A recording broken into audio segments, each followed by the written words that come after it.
आंखों में नींद बहुत है पर सोना नहीं है, यही समय है कुछ करने का मेरे दोस्त, इसे खोना नहीं है। जय हिंद दोस्तों, मैं हूं राजू कुमार और आप लोगों के बीच में लेकर के आया 10 क्लास के लिए ऑब्जेक्टिव और मैथ का वीवीआई सवाल, क्योंकि यही सब सवाल आपको एग्जाम में देखने को मिलने वाले हैं। तो अगर आप 10 क्लास के विद्यार्थी हैं तो हमारे साथ बने रहे वीडियो में, क्योंकि यहाँ से आपको एक भी सवाल ऐसा नहीं होगा जो बाउंस करेगा, आपके सोल्यूशन के साथ देंगे और बिल्कुल आप एग्जाम में दहाड़ करके आएंगे। तो चलिए फाइनली हम स्टार्ट कर देते हैं। सवाल पहला है, आप लोग को आंसर पता होगा तो फटाफट से कमेंट बॉक्स में आंसर देने का प्रयास करेंगे। देखिए दिया हुआ हमारे पास क्वेश्चन क्या दिया हुआ है कि sec theta plus tan theta into 1 minus sine theta का मान क्या होगा। तो बस आपको ऐसे सवाल जब भी मिल जाए तो जटिल रूप को सबसे पहले सिंपल रूप में तोड़ेंगे, हल करने का प्रयास करेंगे, आपको आंसर भागता हुआ चला आएगा। क्या कि 1 सेक को लिख सकते हैं कोस थीटा लिख सकते हैं। अच्छा, टेन को क्या लिख सकते हैं तो साइन थीटा बटा हम क्या लिख सकते हैं कोस थीटा लिख सकते हैं। यहाँ हमारे पास 1 माइनस साइन थीटा का सही रहने देंगे। अब कोस और कोस के एलसीएम कोस थीटा होता है, 1 और कोस से कोस करिए तो प्लस में साइन थीटा हमारे ऊपर बच जाएगा। इधर में है 1 माइनस साइन थीटा। एक फॉर्मूला आप लोग पढ़ेंगे कि a plus b into a minus b नजर आ रहा होगा, तो क्या हम 1 प्लस साइन और 1 माइनस साइन करेंगे तो हम क्या लिख सकते हैं, a का स्क्वायर करेंगे और साइन का स्क्वायर करेंगे तो साइन स्क्वायर थीटा, तो बिल्कुल लिख सकते हैं। बटा में हमारे पास क्या आ रहा है कोस थीटा। ऊपर आपका फॉर्मूला बन चुका है मेरे दोस्तों, क्या बना कि 1 माइनस साइन स्क्वायर थीटा बराबर कहिएगा सर कोस स्क्वायर थीटा होता है। नीचे आपका कोस थीटा आ रहा है, कोस से कोस कटिएगा क्या बचेगा कोस थीटा। जरा देखिए कौन सा ऑप्शन आपको नजर आ रहा है, ऑप्शन कहाँ पे है कोस भैया, तो ऑप्शन कहेगा सर सी में है, तो बिल्कुल लगा लो मेरे साथियों और बिल्कुल आपका 1 नंबर खाते में चला गया। क्या पूछा है कि एक वृत्त पर कितनी स्पर्श रेखाएं खींची जा सकती है। तो अगर बोले कि ब्रह्मा बिंदु से है ना एक वृत्त पर कितनी स्पर्श रेखाएं खींची जा सकती है, तो 2 स्पर्श रेखाएं खींची जा सकती है। बिल्कुल आपका करेक्ट आंसर हो जाएगा ऑप्शन नंबर बी। और चलिए अगले सवाल की ओर। सवाल नंबर है 3, जरा इसको आंसर बताने का आप लोग याद बताइएगा फटाक सा। याद रखिएगा, याद रखना मेरे दोस्त, वह इंसान रिकॉर्ड तोड़ता है जिसके रोगों में खून नहीं जुनून दौड़ता है, जुनून दौड़ता है। सवाल नंबर 3 है कि एक वृत्त की परिधि दे चुका है और आपसे त्रिज्या पूछा है, तो बिल्कुल आप लोग पढ़ चुके होंगे वृत्त की परिधि बराबर है ना, वृत्त की परिधि बराबर पढ़े होंगे मेरे साथियों कि 2 पाई आर होता है। अब 2 पाई आर होता है कहने का मतलब हुआ कि परिधि हमारा 132 दे चुका है, ठीक है। 2 का 2 पाई का मान 22/7 होता है, आर का हमारे पास पता नहीं है। काटेंगे, देखिए गलती लिख दिए हैं, 312 लिखा गया, 132 दिया हुआ था, ठीक है। यानी क्या होता है 132, इधर हमारे पास 2 पाई, पाई का मान 22/7, आर का आर यही था ना। चलिए काटते हैं 2 से, 6 दूना 12, एक बचेगा, 6 दूना 12, 22 तिया 66, 3 बचेगा, 3 बराबर r/7, 63 गुना करेंगे मेरे दोस्त तो आर का आर और 7 तिया 21 हो जाएगा। और जरा देखिए कि ऑप्शन 21 कहाँ पे छुपा हुआ है। सर कहिए कि ऑप्शन तो डी में छुपा हुआ है, एकदम कोने में, पकड़ के निकालिए और लगाइए डी, बिल्कुल आपके खाते में चला जाएगा। सवाल नंबर 4 है, बहुत ही इंपॉर्टेंट सवाल है क्योंकि आपको दे देता है एग्जाम में। जरा ध्यान दीजिएगा कैसे इसको चुटकियों में क्लियर करते हैं। प्रथम 6 आपसे बार पूछा जाता है कि प्रथम पर की संख्या का माध्य 5 पर की संख्या 2 3 4 किसी भी प्रकार से पूछा जाता है। आज के बाद घबराइएगा नहीं क्योंकि आपका भाई आपके साथ है। प्रथम 6 भाई संख्या का माध्यक पूछा है, चलो कोई दिक्कत नहीं, जो भी पूछ लो हम क्लियर करेंगे। तो प्रथम अभाज्य संख्या तो पहले जानना होगा, वैसी संख्या जो केवल खुद से करती है किसी और से नहीं करती है उसी को हम क्या कहते हैं अभाज्य संख्या कहते हैं। तो अभाज्य संख्या मेरे पास कौन कौन है जरा देखिए। तो पहला आता है 2, 2 के बाद आएगा कितना 3, 3 के बाद 5, 5 के बाद 7, 7 के बाद 9 नहीं हुआ क्योंकि 9 3 से कट जाएगा, 11, 11 के बाद आएगा 13। कितना संख्या लेना है तो प्रथम 6 लेना है, गिन लीजिए 1 2 3 4 5 6, बिल्कुल सही है। अच्छा, माध्यक ज्ञात करने का एक ट्रिक है मेरे दोस्त, याद रखेगा, ठीक है विद्यार्थी दोस्त सभी है। चलिए कोई बात नहीं। अब माध्यक ज्ञात करने का ट्रिक है कि अगर 5 संख्या रहे, लगातार 5 संख्या रहे तो 2 आगे से जोड़ा 2 पीछे से जोड़ा, बीच में जो बचेगा आपका आंसर हो जाएगा। लेकिन अगर कहीं सम संख्या रहे तो बीच में छोड़ना है 2 को और बाद बाकी को जोड़ा आगे से और पीछे से सेम जोड़ा लगा देना है। माध्यक वाला ट्रिक है कि जो बीच में बचा उस दोनों को जोड़ के और 2 से भागा दे देना है। तो 7 5 12/2 यानी 6 दूना 12 हो जाएगा। आपके पास 6 बिल्कुल करेक्ट आंसर। क्या ऑप्शन कहीं है 6? कहिए सर ऑप्शन है डी, ऑप्शन सी नंबर है जो बिल्कुल आपका करेक्ट आंसर हो जाएगा। तो उम्मीद करते हैं कि सब अच्छे तरीके से आप लोगों को क्लियर हो रहा होगा। चलिए आगे बढ़ जाते हैं। बेहद ही खास क्वेश्चन, बेहद ही खास क्वेश्चन, हर साल पूछे जाने वाला सवाल है और विद्यार्थी ऐसे सवाल को देख करके छोड़ देते हैं। लेकिन याद रखिएगा, खुद को मेहनत में फ्राई करो, हारने के बाद एक बार और ट्राई करो, मंजिल आपकी कदम चूमेगी मेरे दोस्त, बस अपना कॉन्फिडेंस लेवल को हाई करो। देखिए सवाल दिया हुआ है क्या कि एक किसी ऊर्ध्वाधर स्तंभ, मतलब एकदम सीधा बोल दीजिए, ठीक है, एक ऊर्ध्वाधर स्तंभ है, ठीक है, जिसकी ऊंचाई जमीन पर उसकी छाया की लंबाई की √3 गुनी है।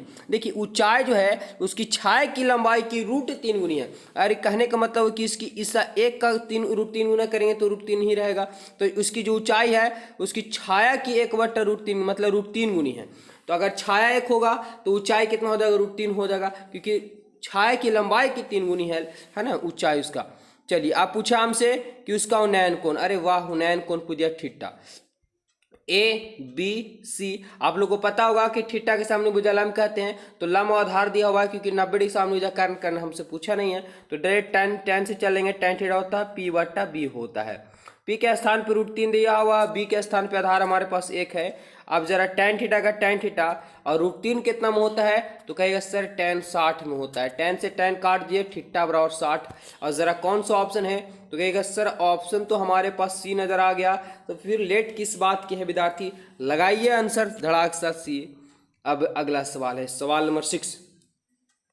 क्या है कि संचय बारंबारता वक्र कहलाता है। संचय बारंबारता वक्र कहलाता है, तो ये कई बार शिफ्टों में यानी कई बार एग्जामों में पूछा गया है। तो संचय बारंबारता का वक्र जो कहलाता है त्वरण कहलाता है। क्या कहलाता है, त्वरण कहलाता है। ऑप्शन ए बिल्कुल आप लोग का एकदम सही जवाब। आपके पास आंसर है तो फटाफट से कमेंट बॉक्स में भर दीजिए, ठीक है, कमेंट बॉक्स में भर दीजिए। चलिए याद रखिएगा, खुद को इतना काबिल बना लो, खुद को इतना काबिल बना लो कि कोई ये ना बोल पाए कि मेरे बिना, यानी मेरे बिना तेरा क्या होगा, यानी खुद को कॉन्फिडेंट, मतलब खुद को तरक्की पे ले जाइए, मेहनत कीजिए। अगला सवाल है कि कोस 90 माइनस से। अब कोस 90 माइनस से हम आपको बताए थे कि 90 में से जैसे ही घटता है तो बदल जाता है। अब कोस भैया है तो किस में बदलेगा, तो साइन में बदलेगा। कोस का क्या होगा, साइन हो जाएगा, थीटा के स्थान पे है तो ये हो जाएगा। बिल्कुल करेक्ट आंसर, ये हमें बताने की जरूरत नहीं क्योंकि डायरेक्ट ये फॉर्मूला दिया हुआ मेरे साथियों। सवाल नंबर 8 है क्या कि एक शंकु की त्रिज्या और ऊंचाई, तो त्रिज्या को r माना है, ऊंचाई को h माना है, उसकी वक्र पृष्ठ का क्षेत्रफल, और ये आपको ज़्यादा दिमाग लगाने की जरूरत नहीं है, आपको फॉर्मूला याद होना चाहिए।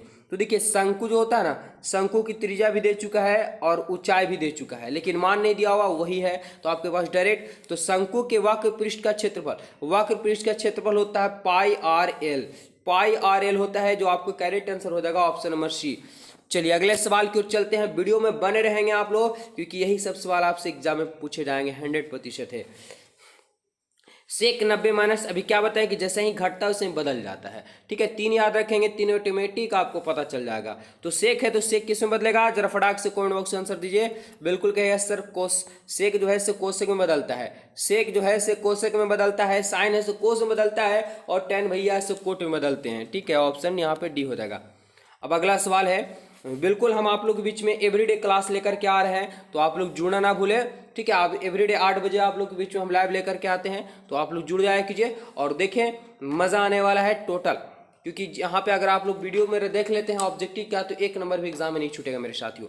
सवाल है कि किसी बिंदु की वाई एच से दूर इस बिंदु क्या कहलाता है। यही तो विद्यार्थी फंस जाते हैं, यही में तो विद्यार्थी फंस जाते हैं कि वाई एच को, देखिए एक्स एच को भुज बोलते हैं, वाई एच को कोटि बोलते हैं, लेकिन वाई एच से अगर दूरी पूछ दिया जाए, वाई एच से दूरी पूछ दिया जाए तब क्या होगा। देखिए एक्स निर्देशांक भुज, या बोल दे वाई निर्देशांक या ए और बी दोनों, तो कहने का मतलब हुआ कि वाई एच से बोल दे तो वाई वाला को तो लेंगे नहीं, क्योंकि देखिए यहाँ पे समझा देते हैं आप लोग को, ये 0 वाई, ये एक्स एच हो गया, ये क्या हो गया, वाई एच हो गया। कहाँ से बोला है, वाई एच से दूरी, जब वाई एच से दूरी होगा तो कन्फर्म कि एक्स की तरफ जाएगा, ठीक है, तो एक्स की तरफ जाएगा तो एक्स निर्देशांक कहलाएगा, और एक्स निर्देशांक एक्स की तरफ जाते हैं इसको क्या बोलते हैं, भुज भी बोलते हैं, तो एक्स निर्देशांक भी कहलाएगा और भुज भी कहलाएगा, ठीक है, वाई की तरफ कोई संबंध नहीं। तो ऑप्शन नंबर यहाँ पे क्या नजर आ रहा होगा, तो ऑप्शन यहाँ पे डी हो जाएगा, ठीक है। ऐसे राइट आंसर बात करिए तो एक्स निर्देशांक होगा, लेकिन यहाँ पे भुज भी दिया हुआ है, इसलिए आपका ऑप्शन नंबर क्या हो जाएगा, डी हो जाएगा, क्योंकि ऑप्शन के अनुसार भी कभी कभी चलना पड़ता है मेरे साथियों। अगला सवाल है याद रखिएगा जीवन में कि पैसा है तो प्यार है, क्योंकि लड़कियों के सपनों में राजकुमार आते हैं, मजदूर नहीं आते। इसलिए आप लोग मेहनत कीजिए, पढ़ाई पे फोकस कीजिए और कुछ अपने करियर बना लीजिए। बहुत सारे आपके सामने रास्ते द्वार खुल जाएंगे जीवन का, सक्सेस का, तो बहुत कामयाबी मिलेगी। चलिए विद्यार्थी, 5√2 है, कौन सा संख्या है इसे बताना है। परिमेय संख्या है, परिमेय संख्या है, काल्पनिक संख्या है, इनमें से कोई नहीं। तो इसकी राइट आंसर की अगर हम बात करें तो देखिए √2 इसके साथ मिल गया। 5 तो परिमेय है, लेकिन √2 जो है वो अपरिमेय है, और अपरिमेय है उसका पूर्ण रूप से वर्गमूल निकलेगा नहीं, तो कन्फर्म है कि वो अपरिमेय ही रह जाएगा। ठीक है, चलिए विद्यार्थी अगला सवाल है। सवाल पूछा है कि 5.2372 है। अगर आपसे पूछ दिया जाता है यहाँ पे डॉट डॉट डॉट डॉट लगा देता तो आप परिमेय हो जाता, लेकिन डॉट डॉट आप नहीं देख रहे हैं, मतलब सीमित है, तो सीमित हो गया तो हमारे पास परिमेय होता है। याद हो गया, अगर डॉट डॉट रहे तो आप परिमेय मारना है, ठीक है, और अगर डॉट डॉट नहीं है तो परिमेय आपके पास हो जाएगा करेक्ट आंसर। चलिए विद्यार्थी, सवाल नंबर 13 है कि निम्नलिखित संख्या में कौन सी संख्या विजातीय है। विजातीय है मतलब अलग जात का है, सो पूछा है आप लोग से। तो जरा देखिए, आपसे परिमेय परिमेय ना दे करके एग्जामिनर बड़ा फंसाने के लिए कहते कि विजातीय, आपको पता नहीं चलेगा विजातीय कौन होता है। बिल्कुल प्यारे विद्यार्थी, आप लोग पता चल जाएगा। अब गाँव में रहते हैं, सब बिहारी लोग हैं, ठीक है, अरे अपने गाँव की बात कर रहे हैं हम लोग, ठीक है, तो बिहारी हैं या इंडियन सब समझ लीजिए। अगर उसमें से कोई अंग्रेज आकर के मिल आ जाएगा, वो भी इंसानी के शक्ल जैसा होगा, लेकिन उसका पूरा रंग रूप क्या होगा, चेंज होगा, मतलब विजातीय होगा, अलग जात की तरह दिखलाई देगा। तो यहाँ पर जो आप लोग को बताने कि इनमें से विजातीय कौन है, तो 2/3 देख रहे हैं। अच्छा, 25 का वर्गमूल 5 होता है, 49 का 7, तो 5/7 ही है। अच्छा, ये भी हमारा 7/3 है, लेकिन √11 ये रूट से निकलने का कोशिश नहीं करे, क्योंकि वर्गमूल होता है नहीं रूट का। तो ये अलग जात का नजर आया कि नहीं आया? जी सर, पकड़ लिए। अब पकड़ लिए तो फिर इसको धो डालिए, ऑप्शन सी आपके पास 1 नंबर खाते में। अगला सवाल है मेरे साथियों, जरा बताइए निम्नलिखित में कौन सा परिमेय है।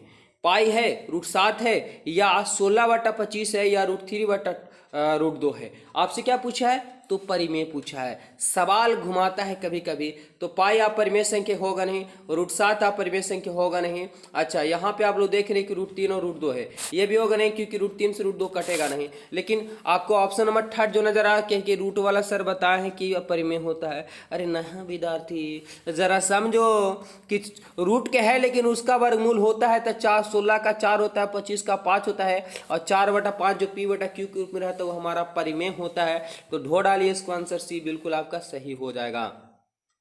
चलिए, इसका सवाल अगला आप लोग बताइए फटाफट से, आप लोग ही जरा बताएंगे, क्योंकि इसके पहले तुरंत हम समझा करके बताएं आप लोग को। याद रखिएगा, खोकर पाने का मजा ही कुछ और है, खोकर पाने का मजा ही कुछ और है, और रोकर मुस्कुराने का मजा ही कुछ और है। हार तो जिंदगी का हिस्सा है मेरे दोस्त, लेकिन हार के बाद जीतने का मजा ही कुछ और है। क्या राइट आंसर आ पाया आप लोग का? बहुत बढ़िया, बिल्कुल बता सकते हैं आप लोग। तो देखिए, ये हमारे पास होगा नहीं, क्योंकि 4 चौको 16, 4/2 हो जाएगा। अच्छा, बिल्कुल आपको परिमेय संख्या है, क्योंकि रूट किसी में नहीं है, लेकिन यहाँ हमारे पास ऑप्शन नंबर सी जो है √2 का वर्गमूल नहीं निकल पाएगा, इसलिए ये क्या हो जाएगा, ऑप्शन सी बिल्कुल सही जवाब हो जाएगा। चलिए विद्यार्थी, आप लोग चैनल में नए हैं तो चैनल को जरूर सब्सक्राइब कर लीजिएगा, और बिल्कुल आपके प्यार सपोर्ट की जरूरत है। सवाल नंबर 16 दिया हुआ है कि एक द्विघात बहुपद दे चुका है डॉट डॉट अल्फा बीटा हो तो अल्फा इंटू बीटा का मान। ये सवाल बहुत पूछे जाते हैं एग्जाम में कि द्विघात बहुपद के शून्यकों का योग पूछा जाता है और शून्यकों का गुणनफल पूछा जाता है। तो हम आप लोग को दोनों बता देते हैं ताकि आप कंफ्यूजन ना करें। तो अल्फा प्लस बीटा और होता है -b/a होता है, अल्फा इंटू बीटा और c/a होता है। हमसे पूछा है गुणनफल यानी अल्फा इंटू बीटा। सी का मान तो देखिए 2 जो दिया से ए का मान, 3 जो दिया से बी का मान, और 4 -4 जो सी का मान दिया हुआ है। हमें चाहिए c/a, तो सी के जगह पे -4। अच्छा, ए के स्थान पे 2, 2 दूना 4, -2 आएगा। क्या देखिए -2 कहीं ऑप्शन है? जी सर, ऑप्शन नंबर सी है। तो ठोको विद्यार्थी, ऑप्शन सी बिल्कुल सही हो जाएगा। चलिए, सवाल नंबर 17 है, इसका राइट आंसर क्या होगा। पूछा है कि यदि बहुपद x² - 9x + a के गुणनफल 8 है तो इसके शून्य क्या होंगे। बहुत ही इजी सवाल है, बस समझने का प्रयास करना है। गुणनफल अल्फा इंटू बीटा बराबर c/a होता है, लेकिन सवाल के अनुसार 8 दे चुका है गुणनफल, c का मान a हो गया। अच्छा, a का मान, तो a का मान यहाँ कुछ नहीं 1 है, तो a बराबर कितना हुआ, तो 8 हो जाएगा। a बराबर कितना हो जाएगा, 8 हो जाएगा। ठीक है, तो एक तो हमारे पास 8 ऑप्शन आ गया कि 8 होगा, लेकिन आपसे पूछ दिया डबल आंसर दे दिया है, तब इसका मान कैसे होगा। ठीक है, तब इसके शून्यक है। जरा देखेंगे कि ऑप्शन के अनुसार आप चलेंगे, क्या ऑप्शन के अनुसार चलेंगे, कैसे हमारा बनेगा ये तो गड़बड़ लग रहा है। तो ऐसा करेंगे विद्यार्थी कि इसको हम फैक्टर तोड़ेंगे, तो आप चाहे तो फैक्टर तोड़ देंगे 8 रख करके, या क्या करेंगे कि आपको एक हमारा क्या आ चुका है आंसर, एक 8 आ चुका है। चलिए ऑप्शन ए नहीं होगा, ऑप्शन बी भी नहीं, क्यों? क्योंकि इसमें माइनस लगा हुआ है। ऑप्शन 2 में झगड़ा है कि सी होगा कि अब डी होगा। तो देख लेंगे पारा पारी से मान बैठा करके, तो -1 बैठाएंगे तो 1 हो जाएगा, और -9 बैठाएंगे, सॉरी -9 9 एक से दिया हुआ तो इसके स्थान में माइनस बैठाएंगे तो प्लस में 9 हो जाएगा, और प्लस में 1 स्थान पे 8 हो चुका है। तो ये हमारे पास बढ़ गया, मतलब 0 आना चाहिए था, 0 आया नहीं, हमारे पास गलत है, यानी हमारे पास ये नहीं है। तो ऑप्शन डी के अब देख लेते हैं क्या होगा। अगर 1 बैठाएंगे 1 का स्क्वायर 1 होता है, -9 गुने 1 करेंगे 9 रह जाएगा, और प्लस 1 स्थान पे 8, तो 8 1 9, और 9 - 9 9 0, बिल्कुल शून्यक आ गया। तो ऑप्शन डी बिल्कुल आपका करेक्ट आंसर है। चलिए विद्यार्थी, सवाल नंबर है 18 नंबर सवाल में आपसे क्या पूछा है जरा देखेंगे। बिल्कुल इजी सवाल है कि एक बहुपद दे चुका है x² - x प्लस -b है कि शून्य के बराबर है किंतु विपरीत है, शून्य के बराबर किंतु विपरीत हो, तब a का मान क्या होगा। यहाँ पे सवाल कुछ बोला है कि शून्य के बराबर है किंतु विपरीत हो, तो a का मान क्या होगा। ठीक है, a का मान क्या होगा, शून्य के बराबर हो। चलिए ठीक है, तो d बराबर क्या होता है, b² - 4ac। ठीक है ना, तो b के स्थान पे हमारे पास क्या दिया हुआ है, a दिया हुआ, तो a का स्क्वायर कर लेंगे 4, a का मान दिया हुआ है क्या 1, और b का मान हमारे पास दिया हुआ मेरे साथियों c का मान दिया हुआ -b दिया हुआ है। ठीक है, और हमारे पास शून्य के बराबर तो 0 होता है, लेकिन यहाँ पे सवाल कुछ और पूछे, किंतु विपरीत हो तो a का मान, शून्य के बराबर हो किंतु विपरीत हो। चलिए विद्यार्थी, इस सवाल का आंसर हम आप लोग को डिटेल तरीके से बताएंगे। अभी आप लोग फिलहाल आप लोग के पास आंसर पता होगा तो आंसर बताएगा, ऐसे आंसर ऑप्शन ए यहाँ पे बिल्कुल होगा, लेकिन हमें डॉट थोड़ा सा लग रहा है क्वेश्चन में। चलिए देखिए सवाल नंबर अगला है, सवाल क्या होगा, इसका राइट आंसर बताना है कि यदि किसी द्विघात बहुपद दे चुका है अल्फा बीटा हो तो अल्फा प्लस बीटा, अभी जस्ट हम बता गए थे, अगर वो वहाँ पे अगर आप ध्यान दिए होंगे तो आपको ये देखते ही आप आंसर मार दीजिएगा। क्यों? क्योंकि अल्फा प्लस बीटा बराबर जस्ट पढ़ के गए -b/a होता है।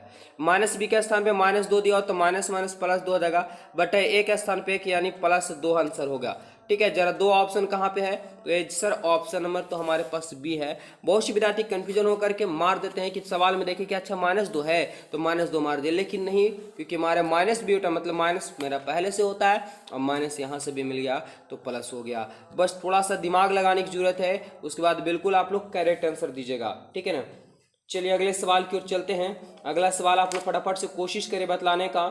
ठीक है, याद रखिएगा, तुम्हें सब कुछ मिलेगा, तुम्हें सब कुछ मिलेगा जब तुम किस्मत से ज़्यादा अपनी मेहनत पे भरोसा करोगे। मेहनत पे भरोसा कीजिए, क्योंकि मेहनत से हर चीज़ हासिल किया जा सकता है। सवाल है साथियों कि एक बहुपद दिया हुआ है कि x² + 7x + 10 के शून्यक अल्फा इंटू बीटा हो तो अल्फा इंटू बीटा का मान, अरे वाह, भर भर के क्वेश्चन आ रहे हैं है ना द्विघात बहुपद से शून्यक के लिए। तो अल्फा इंटू बीटा, प्लस नहीं है, अल्फा इंटू बीटा है, तो अल्फा इंटू बीटा और जस्ट पढ़ के गए c/a होता है। ठीक है, तो c के स्थान पे 10 दिया हुआ है, बटे a के स्थान पे 1 हुआ, यानी क्या होता है 10c हो जाएगा, 10/1 यानी 10। तो ऑप्शन क्या होगा, ऑप्शन नंबर ए बिल्कुल करेक्ट आंसर हो जाएगा। देखिए विद्यार्थी, ये वीडियो काफ़ी लंबा हो जाएगा, और आप लोग कमेंट बॉक्स जरूर बताइएगा कि इस टाइप का वीडियो कैसा लगा, और वीडियो अच्छा लगा तो जरूर कमेंट कीजिएगा इसका पार्ट 2 के लिए, यानी इसका अगला हम पार्ट लेकर के आएंगे। तो वीडियो काफ़ी लंबा हो जाएगा, इसलिए वीडियो में इतने ही रहने देते हैं। अगर चैनल पहले जुड़े हैं मेरे साथी हो तो चैनल को जरूर सब्सक्राइब कीजिएगा। धन्यवाद, मिलते हैं नेक्स्ट वीडियो में। Love you all.